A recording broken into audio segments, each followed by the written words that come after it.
बाजार में हाई पर हाई का सिलसिला आज भी कायम रहा। दिसंबर में 14वीं बार निफ्टी आज नए शिखर पर पहुंचा। सेंसेक्स आज 259 अंक चढ़कर 47,614 पर बंद हुआ। वहीं निफ्टी 59 अंक चढ़कर 13,933 पर बंद हुआ। क्लोजिंग के लिहाज से इंडेक्स का ये हाईएस्ट लेवल है। आज की तेजी को स्टेट बैंक, एचडीएफसी, बजाज और टीसीएस शेयरों ने लीड किया। अगर आप एसबीआई के ग्राहक हैं और अभी तक आपने आईटीआर फाइल नहीं किया तो आपको घबराने की जरूरत नहीं। आप एसबीआई के योनो ऐप पर भी फ्री में इनकम टैक्स रिटर्न फाइल कर सकते हैं। एसबीआई ने अपने ग्राहकों के लिए योनो ऐप पर फ्री में इनकम टैक्स रिटर्न फाइल करने की सुविधा दी है। इसकी जानकारी एसबीआई ने ट्वीट करके दी है। आपको बता दें कि इनकम टैक्स रिटर्न जमा कराने की अंतिम तारीख 31 दिसंबर है। आईसीआईसीआई बैंक ने ed tech platform my class board educational solutions की 9.09% हिस्सेदारी खरीदी है।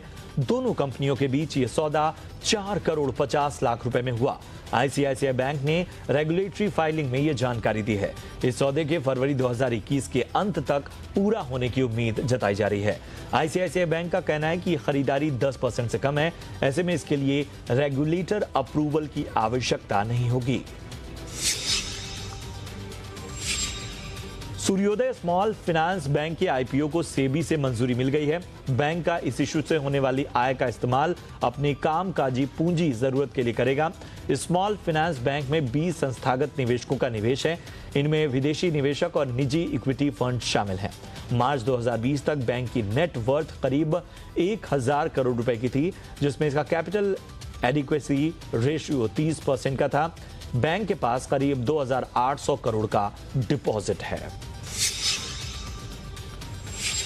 कोरोना महामारी की चुनौतियों के बीच भारतीय स्टार्टअप्स ने 2020 में $9.3 बिलियन यानी करीब 68,000 करोड़ रुपए का निवेश जुटाया है। कंसल्टेंसी फर्म ट्रैक्शन के डेटा के मुताबिक ये निवेश पिछले साल के मुकाबले 35% कम है। 2019 में भारतीय स्टार्टअप्स ने $14.5 बिलियन जुटाए थे।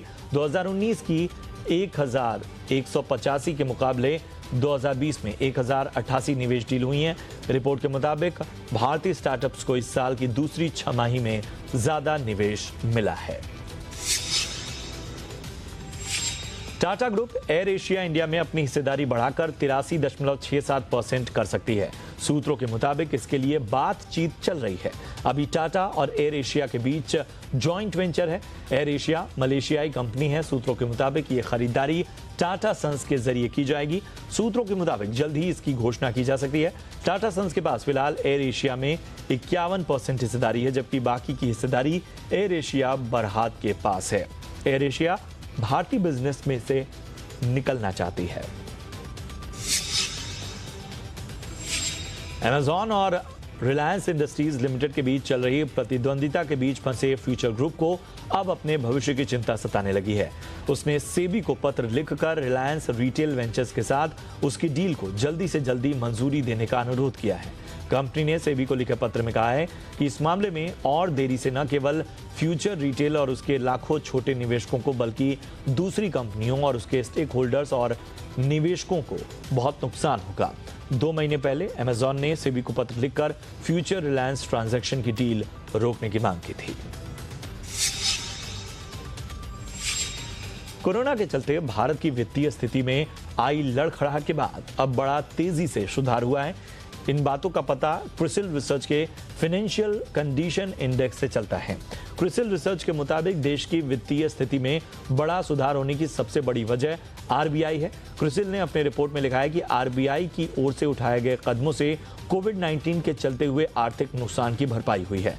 क्रिसिल के मुताबिक भारत को दुनिया भर के ग्लोबल इकोनॉमी को बढ़ावा देने वाली मॉनेटरी पॉलिसी से फायदा हुआ है।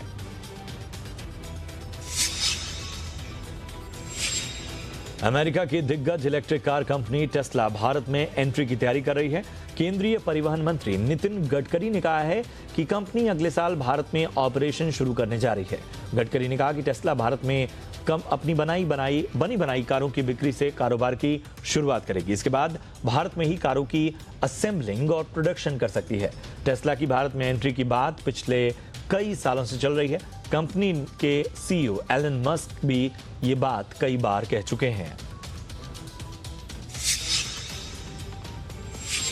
सरकार ने कारों की फ्रंट सीट के लिए एयरबैग जरूरी करने की शुरुआत की है। इसके लिए सरकार 1 अप्रैल 2021 की टाइमलाइन तय कर चुकी है। प्रस्ताव के मुताबिक 1 अप्रैल के बाद आने वाली सभी नए मॉडल की कारों में फ्रंट सीट के लिए एयरबैग जरूरी होगा, जबकि 1 जून 2021 से मौजूदा मॉडल में भी फ्रंट सीट के लिए एयरबैग जरूरी होगा। इसे लेकर सड़क परिवहन मंत्रालय ने ड्राफ्ट नोटिफिकेशन जारी किया है। इसे लेकर 30 दिनों के भीतर सभी स्टेक होल्डर अपनी राय दे सकेंगे।